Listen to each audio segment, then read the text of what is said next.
Je donne souvent sur ma chaîne des conseils sur la gestion de conflits, comment sortir gagnant d'un conflit, quoi répondre face à une personne dominante, etc.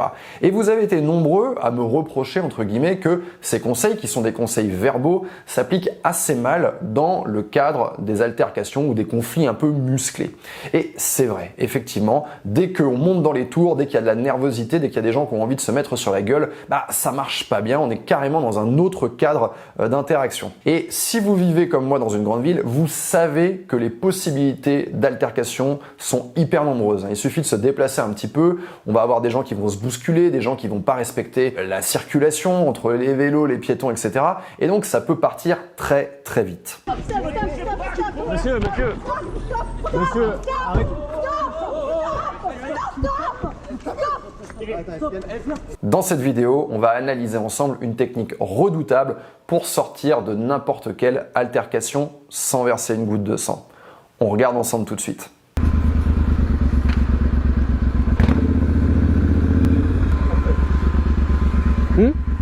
Pardon? You were right on my You're not coming to my birthday party. You're a big smelly meanie. You smiled, I got you smiled, you smiled. It's over, you smiled.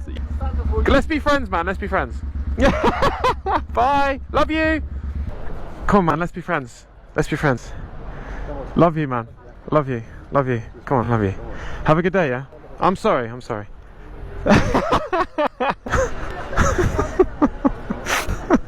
If you ever get into a road rage thing, just what you do is just one, pepper them with compliments and then just be really silly. People can't compute what's going on.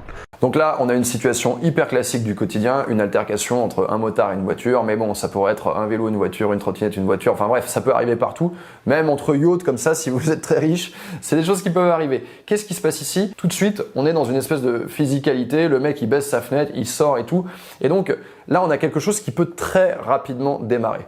Et là vous allez me dire, oh ok Yann, mais qui a raison, qui a tort? Et j'ai envie de vous dire, on n'en a rien à foutre, c'est pas la question. Il y a toujours quelqu'un qui a plutôt raison, toujours quelqu'un qui a plutôt tort, mais on n'a pas le temps d'arbitrer. Dans ce genre de situation, on réagit hyper vite.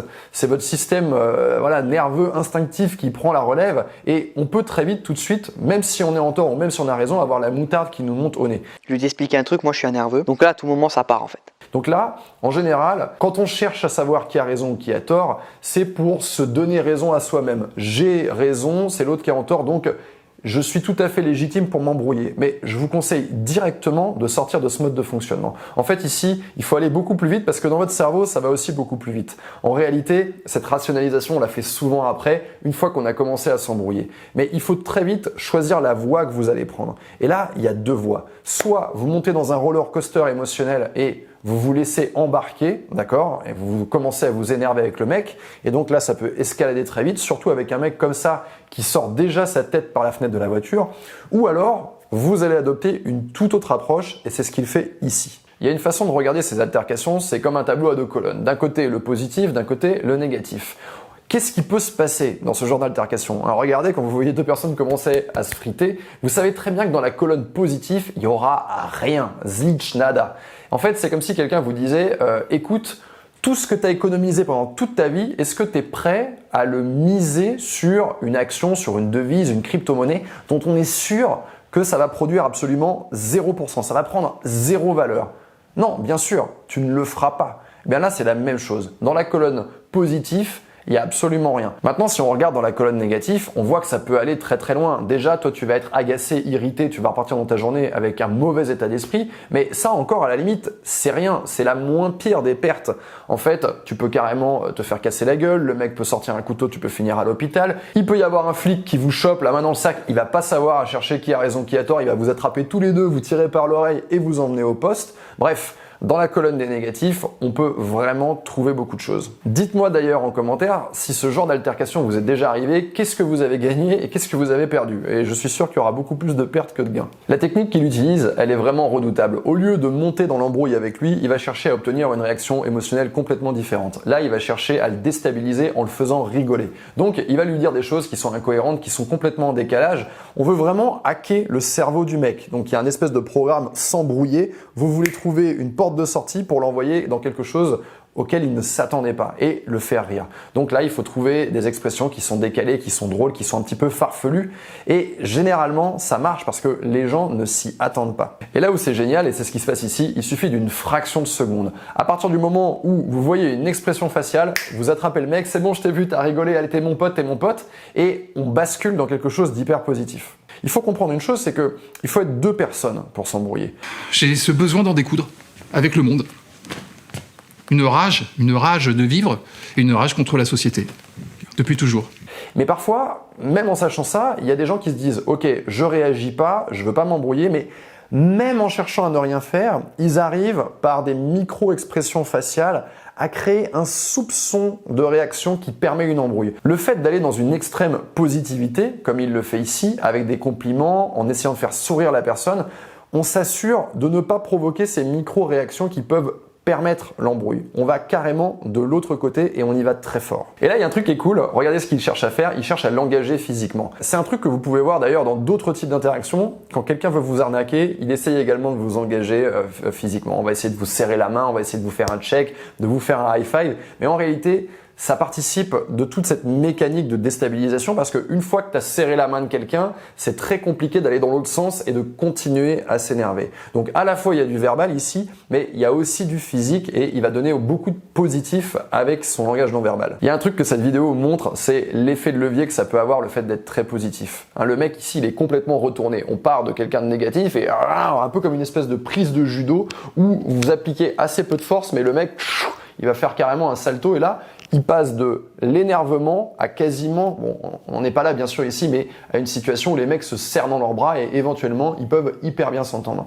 Et ça, c'est quelque chose qui peut paraître un petit peu bizarre, mais en réalité, l'amour et la haine sont les deux faces d'une même pièce. Et donc, ces deux faces, elles sont très proches. Et c'est assez facile de retourner une personne. C'est plus facile, je dirais, de retourner une personne pour passer de la haine à l'amour plutôt que de partir de quelqu'un qui est indifférent et le faire aller vers l'amour. Ici, on voit une altercation sur une friction qui est bien sûr, j'imagine, pas intentionnelle. Voilà, c'est deux personnes, ça arrive forcément. Maintenant, dans la vie de tous les jours, il y a des gens qui peuvent chercher à vous nuire de manière intentionnelle. On peut imaginer tout à fait cette situation. Vous êtes dans un bar avec vos amis, donc vous êtes un mec, vous décidez de parler à un groupe de nanas, et là, il y a d'autres mecs qui arrivent et qui veulent vous barrer la route, qui veulent vous décrédibiliser, vous faire perdre des points, et donc ils vont arriver et ils vont essayer de se foutre de vous déstabiliser. Vous pouvez faire exactement la même chose ici. Noyez-les de positif. Amusez-vous énormément avec lui et vous allez voir que le mec va être perdu. En fait, c'est comme si vous l'aviez subitement désarmé. Il pensait qu'il allait vous arroser avec son AK-47, et bien en fait vous enlevez son flingue et vous remplacez ça par un pistolet à eau. La réaction négative, c'est exactement ce qu'attend votre adversaire. Il attend que vous suiviez le chiffon rouge et que vous vous engouffriez dans un tunnel. D'ailleurs, c'est assez marrant, mais quand on commence à s'énerver, on voit rouge, effectivement, et on a une espèce de vision en tunnel comme ça qui s'installe.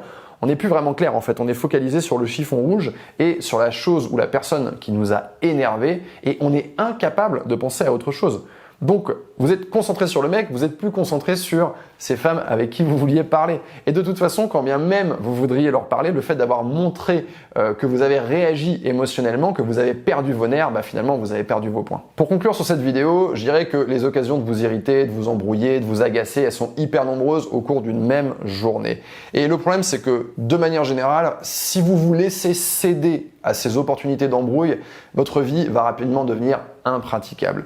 Vous allez être chargé négativement en permanence. Vous allez baigner dans une espèce de marécage, d'un état d'esprit pourri qui va vous empêcher d'être créatif, d'être productif, d'aimer les gens qui vous aiment, etc., etc.